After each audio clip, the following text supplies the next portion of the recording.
So it was a fucking awesome night last night. An awesome night. Awesome day. You know, the spirit is vibrating and the spirit's getting more and more stronger all the time. I'm talking every moment.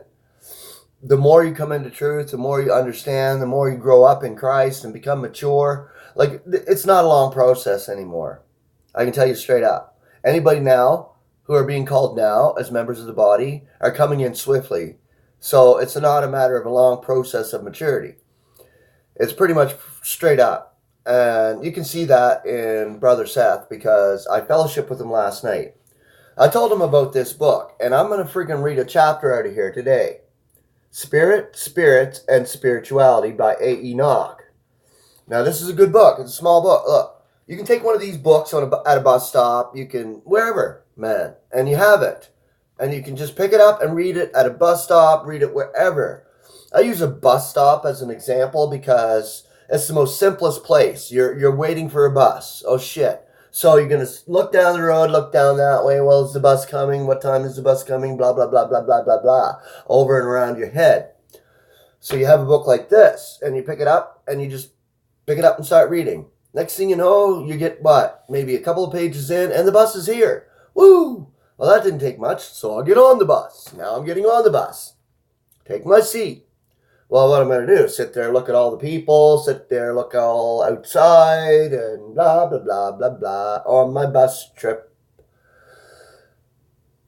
Then you pick it up again, and away you go.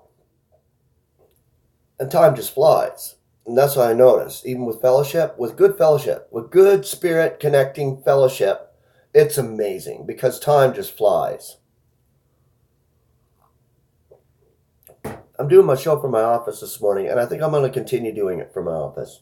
Well, especially now I have no choice. It's like -40, and I'm not going to sit in the garage, and the heater went. We have like a little space heater last night, and it went. So I'm sitting there fellowshipping with Seth, and then all of a sudden it starts getting colder and colder and colder and colder, and I'm not looking at the heater or the power on the heater. And it just keeps on getting colder. I said, what the fuck? Why is it getting so cold out here? So I stood up. I went in the house, and I come back out in the garage, and I said, well, flip, those freaking lights are off on the heater, and it's still plugged in. So I mess around. I try to plug it in here and there and there, and I think Seth was doing something at that time. We took a break or whatever. But, yeah, it wasn't working. And I said, well, shit. Now the heater's out in the garage. So I stayed out for a little bit longer, and I said, to hell with this. I'm going to my office. And I come up here. Perfectly. It's here. It's in my office, and this is where my show is going to continue. I want to perfect it here because, like, it's nice and comfortable here. I get all my material here. Everything's here. I get all my unsearchable riches. I get all my scriptures. It's all up here too. So you might see the background scene a different way from now on, which is great. It's like I moved up a level. Okay, so the chapter I'm going to read today is The Spirit's Unity. And it's based on Ephesians chapter 4, verse 1 through 6. But there's the literary framework. The framework of Ephesians. Look at that. Isn't that beautiful? It breaks it down. It tells you exactly what is in Ephesians. And it breaks it down perfectly. So I'm holding it up here. You can take a snapshot if you like. So just take a snapshot of that. That's pretty awesome. The framework of Ephesians. All right, Spirit's unity. God begins with himself and ends with himself. Before the eons, God sits in his solitary majesty. With the eons comes the revelation of his Christ. With the eons. Nobody knows Christ apart from the eons. The eons are so important that way. It's time and space. We are living in 5 periods of time and space. So yeah, the eons. Then we are called upon to consider his dealings with his creatures. As soon as the climax of the eons has been reached, history will recoil upon itself. Each former phase will be rehearsed on a vaster scale until once more we find all beneath the rule of Christ, its earliest head.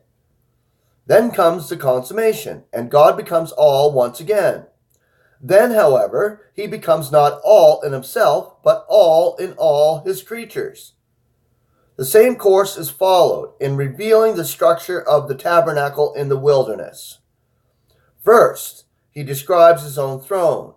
Then he reveals the various excellencies of Christ as displayed within the holy places, and later leads us without to the vessels of the court and the outer gate.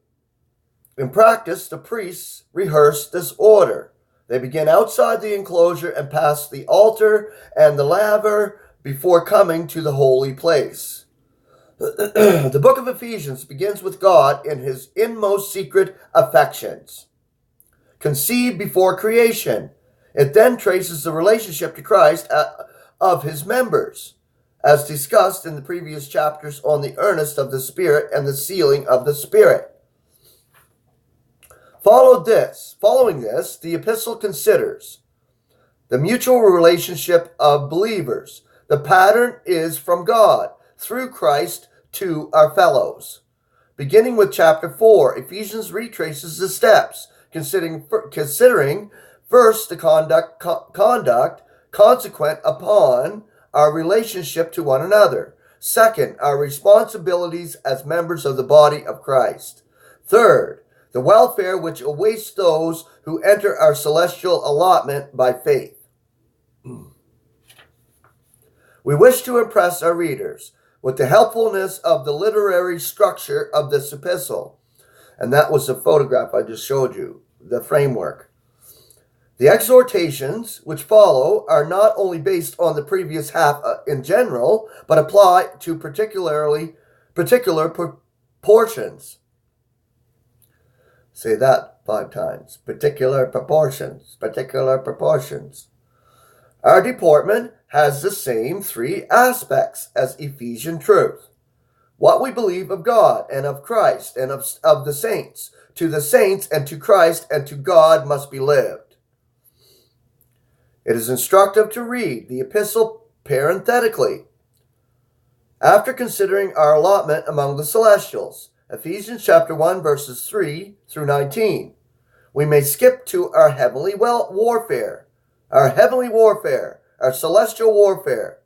Ephesians chapter 6 verse 10 through 20, from the first section which deals with the body of Christ. Ephesians chapter 1 verse 20 through chapter 1 verse 20 and chapter 2 verse 10. We may turn to the second. Ephesians chapter 5 verse 21 and chapter 6 verse 9.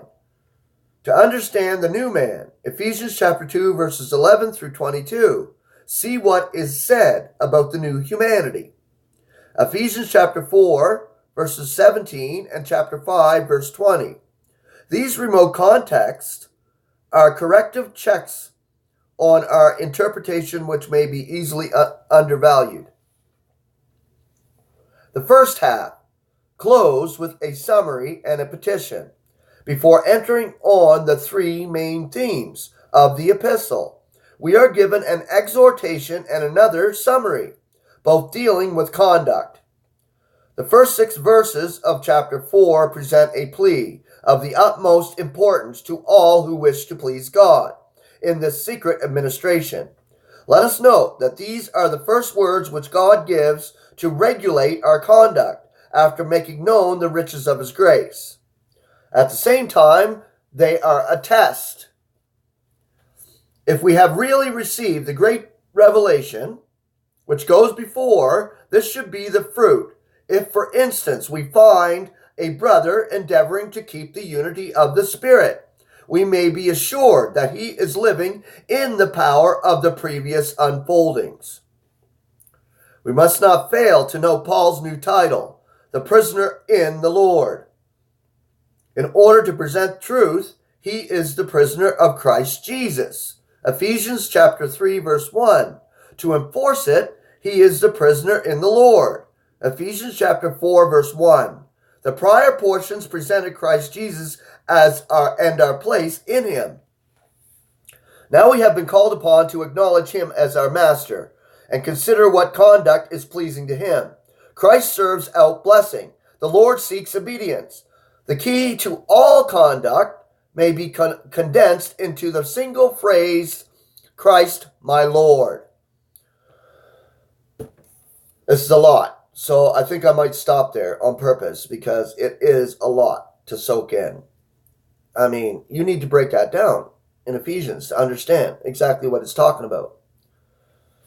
It goes into different phases, but it goes to the glorious heights. You know, Ephesians chapter 1 is the most beautiful chapter ever in the whole of the Greek scriptures, I believe, because it gives you the true place where we are as members of the body of Christ. Next to God, in Christ, seated now among the celestials in spirit. How higher can you get than that? There's no height that's any higher. Okay, folks, it's going to be a short show. I got to drive my son to school, and I'm running that car out there. It's another cold morning. You know, I appreciate the fellowship, Seth, and we got together and had a great time last night. And this is really good. The unity of the Spirit is so important, and this is it. You can prove it by fellowshipping with another saint who has the same kind of spirit, which is the Spirit of God, and that's what the connection is. It's the Spirit of God. It's not any other wicked spirit or any of that. It is the Spirit of God that connects us. I love you all. Have a wonderful Thursday.